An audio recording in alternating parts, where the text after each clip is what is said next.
Welcome back, friends, to Big Nate's Whiskey Lounge. I'm Coursem Nate. Today, we're going to do a bottle that is newer to me. I've never had this brand before. I've had it sit on my shelf for a couple of weeks.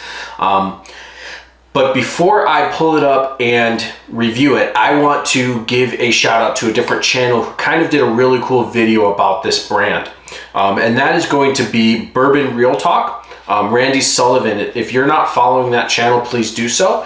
And then there's also two YouTube pages you can be a part of. One is Somebody Say Whiskey, which is kind of a large group. And then there's also Bourbon Real Talk Community, which is a little bit smaller, which he recently launched. So I highly encourage you to be a part of those two communities. I highly encourage you to watch Bourbon Real Talk videos. On January 21st, he put out a video entitled "The Whiskey You Love That Doesn't Really Exist." And this is talking about this specific brand. I'm not going to get into the details. I highly encourage you to go and watch that video because it is a really cool video and explains a lot of things. But this is going to be Belle Mead. Specifically, this is going to be the sour mash bourbon. This comes in at 45.2% ABV. It is 90.4 proof. 90.4 is interesting because that's also Woodford Reserve's classic proof. However, this comes from the Nelson Greenbrier Distillery, but it is distilled by MGP. And so let's give this a pour.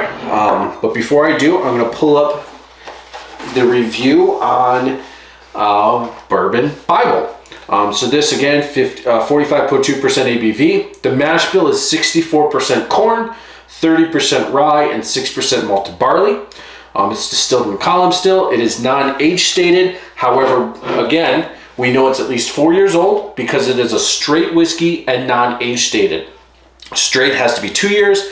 If it's not age stated and it's straight, it has to be 4. It is distilled by MGP in Lawrenceburg, Indiana. The brand owner is Nelson Greenbrier. I honestly don't remember how much I paid for it. It's not a very, this is kind of their entry level one. There's a couple of ones in there too. I don't remember how much I paid for it. But let's give this a pour. And there's just some history on the back. Randy Sullivan goes in very good detail about the history of Nelson Greenbrier's distillery. It is a very interesting video. I highly recommend you watch it. And so I'm just here to drink whiskey and tell you whether or not I like it. Randy is kind of a historian.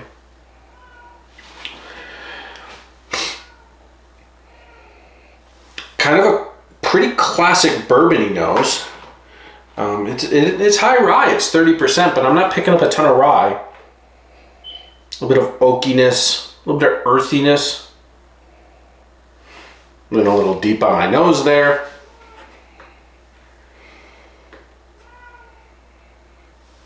Okay color on this, not bad. I'm honestly, from even here, not getting anything. I really have to get into the glass in order to pull anything out of the nose. It's pretty thin.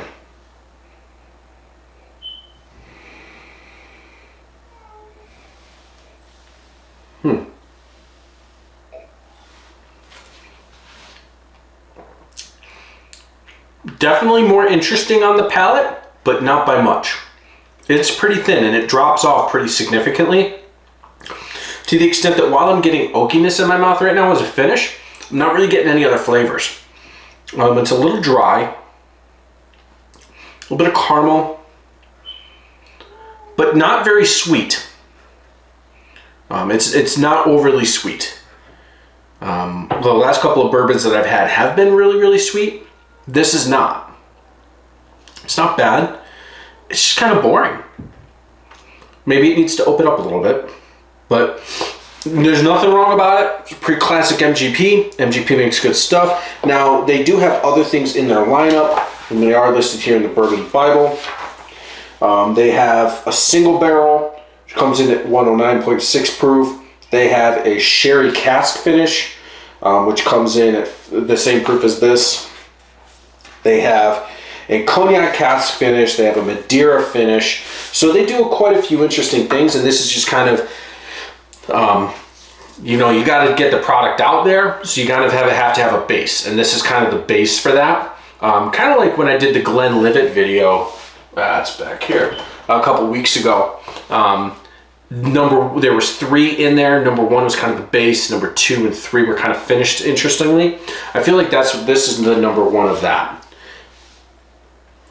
It's not bad.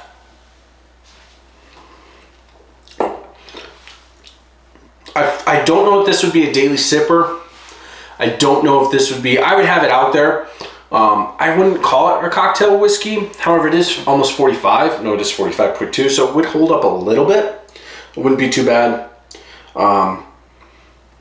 It is just a little boring.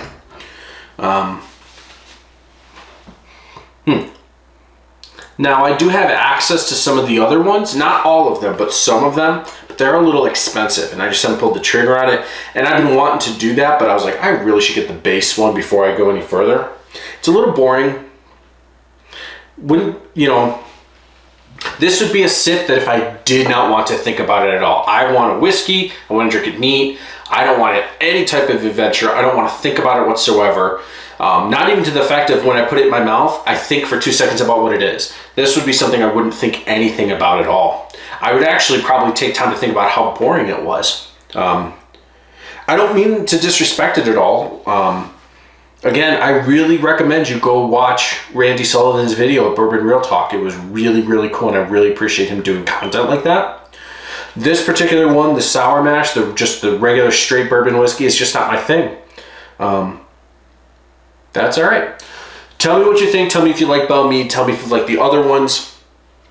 Tell me if I'm just a complete idiot and I should be really in love with this. That's all right. But again, I'm Nate. Thanks for liking, commenting, subscribing. I'll see you next time. Cheers.